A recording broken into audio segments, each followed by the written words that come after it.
For this video, tara, samahan niyo ako at manggaluto tayo ng spaghetti. Baka chef yan.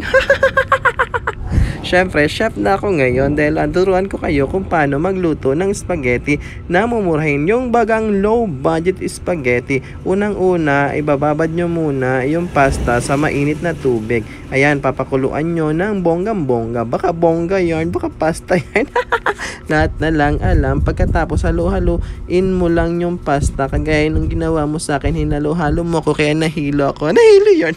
Siyempre, pagkatapos mo magpakulo ng pasta, kailangan mo din maggayat ng bawang at sibuyas. Baka bawang at sibuyas yan. Dapat yung paggayat mo dyan ay with peelings para mas masarap yung ating spaghetti. Tingnan nyo naman, peel na peel ko ang paggayat ng sibuyas. Kung hindi nyo lang na alam, iyak na ako sa paggayat kanina ng sibuyas. Kaya hindi ko na pinakita yung video. Kinat ko na ako'y nang galuha. Natingnan mo naman yung buko na bagsak pa. Bagsak na bagsak yan. At dapat pala maliliit ang gayat mo ng bawang at sibuyas, yung hindi na nakikita sa spaghetti, yung parang buhangin na. Hindi ko nga ni alam kung bakit nalagyan pa ng bawang at sibuyas. Pwede naman sauce na lang ng gainarte pa. At ito na ang gusto kong gayat-gayatin, yung hotdog. Baka hotdog yard. Pero may na... Ayoko na. Basta ngayon, nagagayat nga ni pala ako ng hotdog. Baka hotdog yard. Wala, natatawa lang ako sa hotdog. Dapat pag nanggagayat ka ng hotdog, dapat with peelings din. Ayan, bilog-bilog nga ni palang paggayat ko ng hotdog. Ayaw ko kasi nung haba-haba kasi ayaw ko lang mahaba. Gusto ko lang maikli.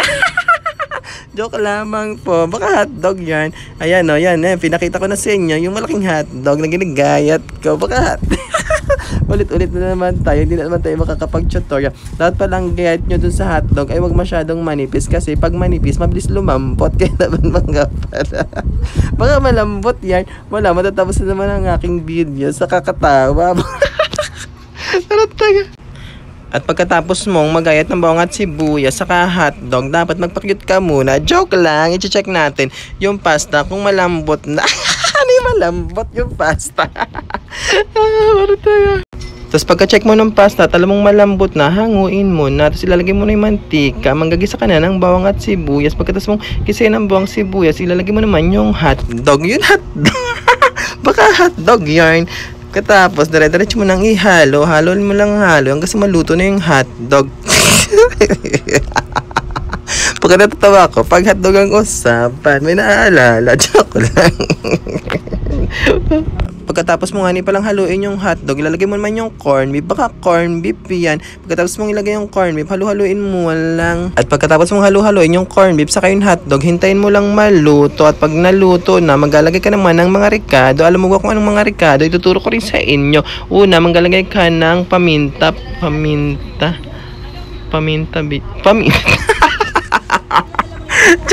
Nalito pa sa paminta at bitched. Baka hindi siya tiyan. Pagkatapos mo naman maglagay ng paminta, maglalagay ka naman bitched. Pwede mo nga ni palang ilagay sa alak para yung may bala. Pwede mo nga ni palang ilagay sa alak ang bitched. Pampatulog pag may crush ka at gusto mong Joke lang po. At pag gusto mo maglagay ng bitchin, maglalagay ka naman, ilalagay mo na yun sauce ng spaghetti. Ito ang pinakamasarap, ang sauce ng spaghetti. Malapot-lapot, malinamnam at maasim-asim. Pagkatapos mo namang ilagay, asaidin mo para hindi sayang kagaya nung pagsaid mo sa akin. Pagkatapos mo akong painlabin, tapos sasaidin mo lang pala ako, tapos iiwan mo na ako. May pa ganon pa, wala lang. At pagkatapos mo maglagay ng tomato sauce, galing ka naman ng asuka, yung dating sobrang sweet mo sa akin, bakit ang ngayon wala ka ng ka-sweet-sweet kahit konti, asin na atang ilalagay kong sunod. Pagkatapos mo maglagay ng asukal, halu-haluin mo lang hanggang sa maluto na yung tomato sauce, hanggang sa kumulo. At pagkatapos mong maghalo-halo, ilalagay mo naman ring Knorr cubes. Ang dami ko nang sinasabi. Sana maintindihan nyo yung aking pagluluto. Pag hindi nyo naiintindihan, bahala na kayo. Manood na lang kayo sa YouTube. Huwag nyo na itong panuorin. Bahala kayo dyan.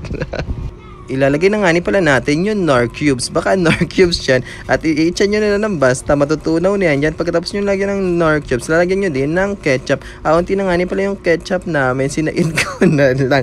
Ganyan talagang mahirap. Kailangan saidin ang ketchup at sayang.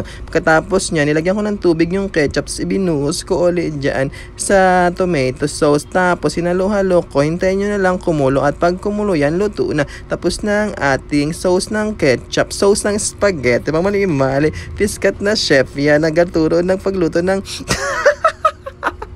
Pakatanga yun. Hanggang syempre, nagaluto. Nagturo pagluto ng spaghetti, hindi naman marunong. Tingnan nyo, pinakita ko nga pala yung mukha ko para naman nakikita niyo sa video yung mukha ko. At pagkatapos mong halu-haluin yung sauce ng pasta, ipapakita mo naman yung mukha mo para makita nila na pawisan ka na, para naman i-follow at i-like nila at i-share itong video para nakita nila na nangga-effort ka sa pagluto kahit di ka naman marunong. Baka di marunong yan. Pagkatapos nun, ilalagay mo na yung pasta. Ayan, at pagkatapos mong ilagay yung pasta, halu-haluin mo lang. Ayan, ganyan lang yung pag-halo-halo. Hindi ko pa nakikita, pero halu-haluin nyo lang. Ayan, ba't ang tagal kong haluin? Ayan.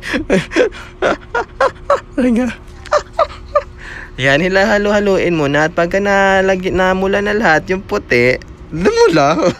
Joke lang. Pag namula na lahat yung puti, ibig sabihin, okay na, kumalat na yung sauce, pwede mo nang kainin. At nangga-inarte nga pala si Jared. Gutom na daw siya. Gusto niya na daw matikman yung aking sobrang sarap na spaghetti. Sabi ko, mamaya, huwag kang excited. Matitingman mo rin tong masarap na spaghetti ko.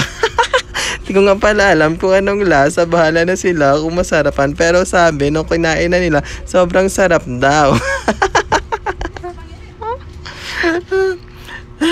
At pagkatapos mong halu-haluin, syempre titikman mo na kung masarap at sobrang lahat. At kung umabot ka rito sa aking video, ay i-comment mo naman kung taga saan ka para nalalaman ko kung hanggang saan naaabot ng aking video. Salamat po at sobrang sarap nga pala ng